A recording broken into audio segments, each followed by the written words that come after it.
नमस्कार साथियों, मैं मोहम्मद शाह फैसल। आप देख रहे हैं यूट्यूब चैनल एजेड हैं। प्रदेश सचिव समाजवादी पार्टी की अधिवक्ता मंच की गीता गौड़ जी से कि वो हमारे दर्शकों को नए वर्ष की शुभकामना पे क्या कहना चाहते हैं, क्या संदेश देना चाहते हैं और 22 में बाइसिकल माननीय अखिलेश यादव जी के मिशन को किस तरह से इन लोग पूरा कर रहे हैं, आइए जानते हैं। माननीय अखिलेश जी का 22 में बाइसिकल का जो मिशन है उस पे किस तरह से आप काम कर रही हैं? हम लोग जगह जगह जाके उनके लिए काम कर रहे हैं, आगे बढ़ने का संदेश दे रहे हैं। जितने अधिवक्ता साथी हैं सबको मैं जोड़ रही हूँ और चाहिए हमें कि नव युवा जो भी हैं, ज़्यादा से ज़्यादा तो मैं नव युवाओं को भी जोड़ रही हूँ। यहाँ के प्रदेश के जितने भी हैं कार्यकर्ता या जो भी हैं अधिवक्ता के तहत सबसे लगभग मैं संपर्क में आ रही हूँ और जो मुझे कार्य करने को दिया गया है उसके उपलक्ष्य में काम कर रही हूँ, आगे बढ़ने की कोशिश कर रहे हैं और हम लोग 2022 जो भी मिशन है हमारा, हम सक्सेसफुल होंगे। अच्छा गीता जी, नए वर्ष आ रहा है तो इसमें आप हमारे दर्शकों को क्या कहना चाहेंगे? दर्शकों से यही कहना चाहूँगी कि नए साल में नया बदलाव और सबको बधाई हो। नए साल के उपलक्ष्य में सबको हार्दिक बधाई और नए साल में जो 2022 है हम लोगों के लिए सबके लिए खुशियाँ लाएं, अपनी सरकार बने और हमारा जो मिशन है वो कामयाब हो। ठीक है गीता जी, मेरे सामने कुछ सवाल हैं जो मैं आपसे जानना चाहता हूँ। ये जो सरकार ने अभी फैसला लिया है कि जो लड़कियों की जो डेट है शादी की, जो पहले 18 साल थी वो अब 21 साल कर दी गई है, तो इसको किस तरह से आप मतलब देख रहे हैं?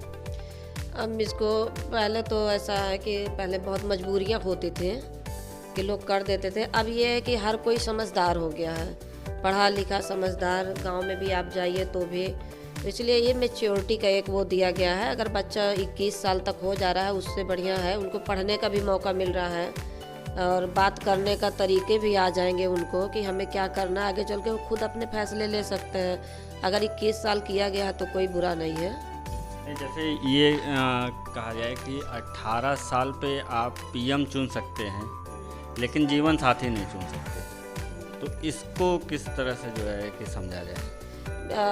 बालिग तो देखिए हो जाते हैं 18 साल में ही, पहले होता था ऐसा कुछ, बट ऐसा ये तो गलत है क्योंकि हम जब एक वोट दे सकते हैं 18 साल में तो हम शादी क्यों नहीं कर सकते?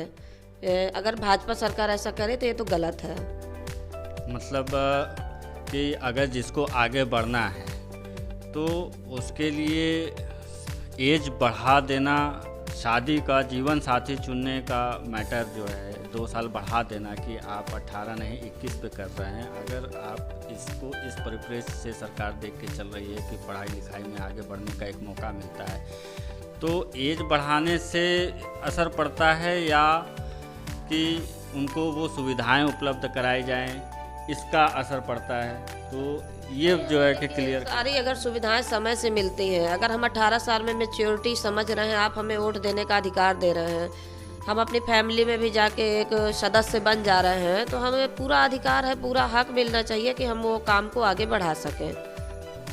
तो इस तरह से आप देख रहे हैं कि जो जिस पे कि सरकार ने ये जो फैसला किया है कि 18 साल की जो लड़कियों की उम्र होती है उसमें वो मैच्योरिटी हो जाती है, जिसमें वो अपने अधिकार मतलब एक पीएम को चुनने का वोटिंग अधिकार रखते हैं या पंचायत किसी भी तरह के जो चुनाव होते हैं उसमें अगर आप ये सारी जो है कि मत का प्रयोग कर सकते हैं तो फिर जीवन साथी का प्रयोग क्यों नहीं कर सकते हैं? इसमें गीता गौड़ जी को आपत्ति है और सरकार को इस फैसले पे सोचना चाहिए। बहुत बहुत धन्यवाद, आप हमारे चैनल पे आए, आपका बहुत बहुत स्वागत है। बहुत बहुत धन्यवाद।